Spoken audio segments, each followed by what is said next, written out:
आजाद भारत का जश्न हम लोकतंत्र के रूप में हर रोज जी रहे हैं, जहां सत्ता पक्ष को कहने सुनने का अधिकार है ही, लेकिन सत्ता पक्ष के इतर विचारधारा के लोगों की आवाज को भी लोकतंत्र ने अपनी बातें कहने सुनने का अधिकार दिया है। जहां मेजॉरिटी में बनी सरकार के नियमों के विरोध में सड़क पर बैठकर उसे बदलने की ताकत भी है जो हमारे संविधान ने हमें दी है। लेकिन सोचिए, जब यह आजादी हमें मिली होगी उस दिन का माहौल कैसा होगा, जिस आजादी के लिए भारत के भगत सिंह फांसी का फंदा चूम गए, जिस आजादी के लिए बोस ने फौज बना दी, जिस आजादी के लिए न जाने कितने जवानों ने अपने प्राणों की आहुति दे दी, वो तारीख जब हिंदुस्तान के हिस्से आई तो लोगों के लिए उसके क्या मायने थे।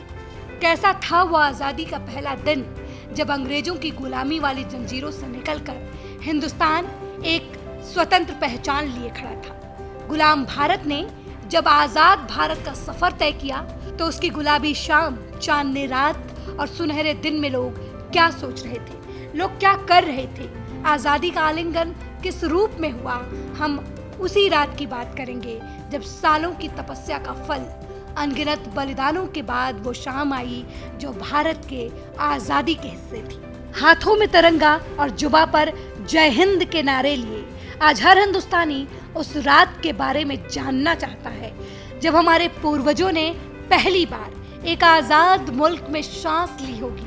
कैसी रही होगी 14-15 अगस्त 1947 की रात, कैसा रहा होगा अपने दिल्ली का नजारा, कैसे पूरी रात जागकर देश भर में लोगों ने एक आजाद होते हुए देश को न सिर्फ देखा होगा बल्कि जिया भी होगा।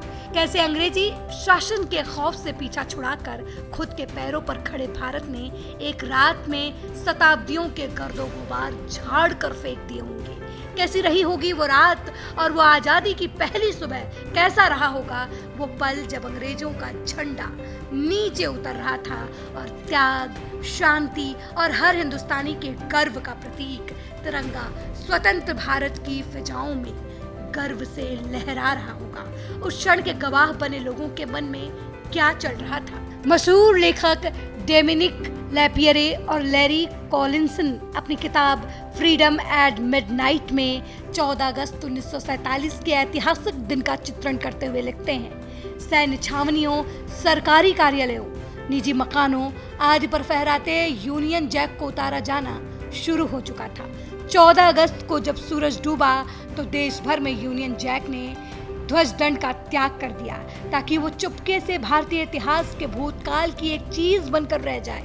समारोह के लिए आधी रात को धारा सभा भवन पूरी तरह तैयार थी। जिस कक्ष में भारत के वायसरायों की भव्य ऑयल पेंटिंग लग रहा करती थी, अब उनके जगह अनेक तिरंगे झंडे शान से लहरा रहे थे।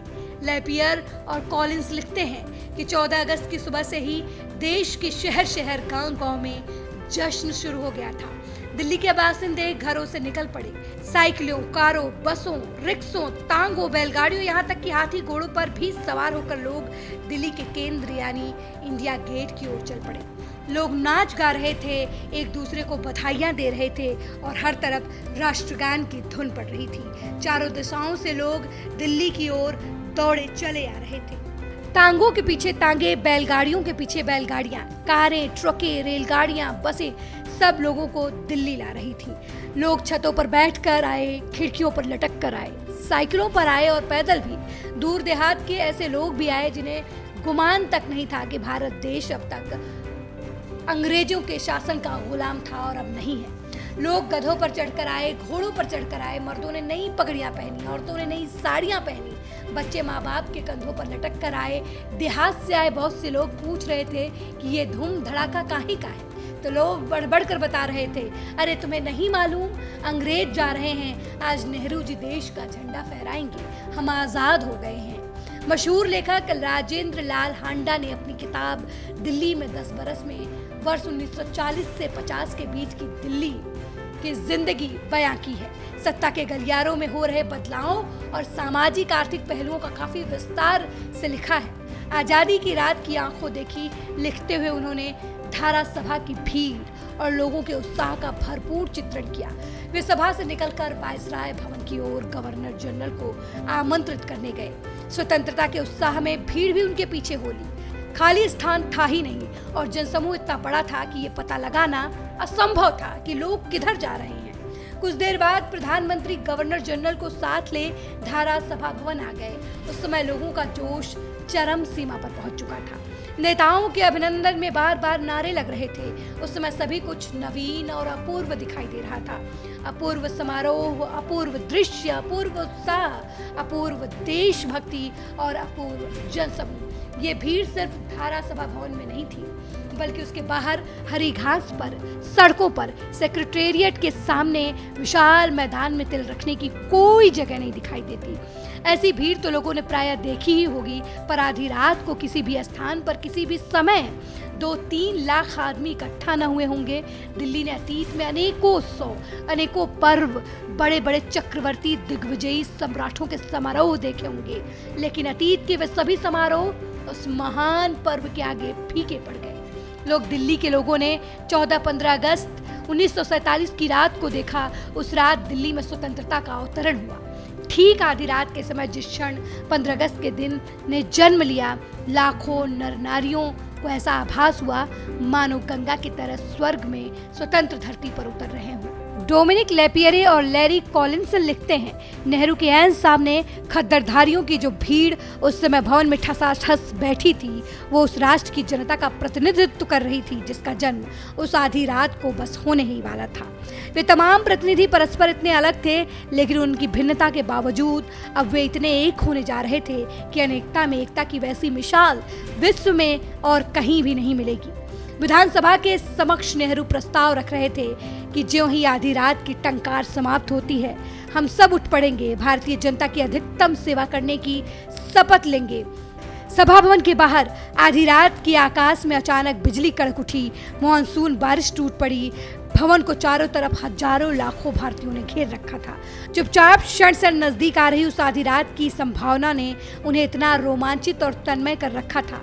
R.L. हांडा लिखते हैं कि रात 3 बजे तक शपथ ग्रहण के आदि के बाद समारोह समाप्त हुआ। कुछ लोग घरों को वापस हो लिए, बहुत से हरे लॉनों और फुटपाथों पर सो रहे। अगले दिन यानी 15 अगस्त की सुबह 8 बजे पंडित जवाहरलाल नेहरू ने लाल किले पर यूनियन जैक की जगह भारत का तिरंगा झंडा फहराया।